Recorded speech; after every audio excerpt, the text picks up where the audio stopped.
And it's recording. I think I'm pinned. We should be good to go. Oh, hi there. Name's Anthony, and welcome to my meditation class. It happens 3 times a week on Mondays and Thursdays from 10 to 10:30 a.m., as well as on Tuesdays from 8:30 to 9:30 a.m. And today, as with any day, we're just going to be doing some basic mindfulness meditation. We're going to be doing 2 sets, 10 minutes each. We're going to be pretty much sitting together, completely silent over video, as weird as that is. But just to start, the things you always want to go over, if you know what Seiza or the lotus position are, I recommend you use them if you can. Sit in them for more than 10 minutes. All they are fancy yoga poses. So if you don't sit in those, doesn't matter. I'm sitting in the chair, so no big deal. You might want to straighten your back. You want to maybe imagine something pulling your head up if you can. Just try to get that nice, good posture going. Let me see if I can fit in the video. I think there. You might want to push your shoulders back and down, really relax them. Open up the rib cage. That's a big deal. For your hands, you just want to put them side to side if you can. Touch the floor with your feet if you want to. And for your hands, what I recommend you try is to take one palm, place the second in, and gently touch your thumbs. And what that gives you is a sense of whether you're focusing too much or too little. So you'll notice that you're half asleep or you're literally falling asleep. Your thumbs are gonna fall apart. And if you're stressed or too focused, you're just gonna get a bit of a thumb war in between the two. So just like meditation and anything else, you just want a gentle touch between the two. Nothing too heavy, nothing too relaxed, kind of like the posture too. If you feel yourself kind of sagging during the 10 minutes, that's okay. If you want to correct it during, that's good too. There's no strict anything to enforce. In terms of your eyes, one thing you might try to do would be to either close them, assuming you don't fall asleep, or you could try something called soft focus, which would be to look down in about of a triangle shape. You would want to pick a point and just stare at it with your eyes half closed. And that gives you a bit of a hazy view after a little bit. And I really like it. You might want to try it if you'd like. Beyond that, what to think about if you're not used to mindfulness meditation or it's been a while since you've done so, you might try counting your exhalations. So you might breathe in, breathe out as relaxed and as normally as possible, counting that as 1, 2, 3, all the way up to 10. From 10, you want to come back to 1 and trying to repeat the latter as many times as possible. The big trick here is you don't want to judge yourself in the sense of you're completing it right or wrong. As long as you are doing the latter and trying your best, then quite literally you're doing a good meditation. In terms of how to treat your thoughts, you want to be as unjudgmental as possible. So what that means is if I'm thinking about wanting a second coffee or about the itch on my leg or how I really need a poop, right? You want to recognize that thought. You want to feel it through if you need to. If you can't stop yourself from thinking about it, then think through it. And then gradually bring yourself back gently to your breath or any other anchor that you may choose. Two analogies or metaphors that we love to use here would be either the tornado. So we're often stuck in a big tornado, and that's the combination of our feelings, our thoughts, our pains, anything we're sensing in the moment, anything we're stuck in. And when you're in the tornado, you can't appreciate it and you can't get out, right? You're in the tornado, you see a house whipping in front of you. That's scary. You're stuck in that sense. What we want to do with meditation is not to stop the tornado because you can never stop nature, but instead you want to find a little barn, a little house, somewhere with a window, in a safe space or spot where you can look at the tornado and appreciate it for what it is, just a tornado, and your tornado of thoughts, which is kind of pretty, I think. Another one would be the ocean. And if you think of a little boat caught in a massive storm, the waves rock over, the huge waves. If you think of the famous painting, The Great Wave off the shore of Kanasaka, I think that's what it's called. I may have butchered the name, but it's a tiny boat. You have a huge wave coming through. As the boat, you're often freaked out by every single wave that passes. You feel every single wave, and that's okay, that's human. But what we want to do is to recognize that we aren't the boat. We're in fact the deep, deep blue ocean, and we're the thing that is making the waves. So we're making the wave of anger, we're making the wave of this thought, we're making the wave of I'm hungry, and that's okay. But the deep blue ocean is generally calm, and it's okay for the waves to pass by. With that, if you have any specific questions, I'm here for the next 10 seconds. If not, I like to use an app called Insight Timer. You guys already know about it, but pretty much it's a free app on iOS and Android. It's got a fancy bell sound. It's got a way of keeping track of your meditation. So if you deviate, it says, you didn't meditate. And it also has free online live guided meditations too, something I'm not the best at, but if you're into, you could try. When you hear the bell, we're going to start. And when you hear the bell again, we're going to stop our first 10 minutes. Other than that, I'll give it 5 seconds here. Any questions of any kind? No? Cool. So like I said, bell in, bell out, and I'll see you in 10 minutes. If technology doesn't fail us, you should hear a bell in about 5 or so seconds. Let's see. We're good to go.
Okay, and that was round one. Hope everyone's feeling okay. A few things that you may have felt would have been like jerkiness. I know I felt some, and that can happen for two, three reasons, frankly. One of them being you exercised recently and your body's still a little like sore, you could say. Another one is you may just not be physically used to sitting still, and that's okay too. And the last one is that it happens sometimes and it's not a big deal. So don't stress about that. In terms of anything you may have felt, in terms of heavy emotions, that's okay. The only thing I would recommend maybe would be to try not to judge yourself as much as you typically do, meaning that if you judge your thoughts as positive or negative, just try to appreciate them in the wholeness of the thought, treat it as a practice in humanity. And with that, we're going to do round two if you guys are ready. Same as before, bell in, bell out. We don't waste time here. So, sounds good. Take care. All right. And same as before, bell in, bell out. I think I repeated myself there.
Okay, and with that, that concludes round two.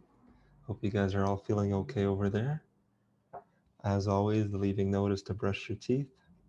So, what that means is to treat meditation almost like brushing your teeth, almost annoying, either in the morning or at night, maybe both, 5 to 10 minutes a day. In the long term, will make a big, big positive impact.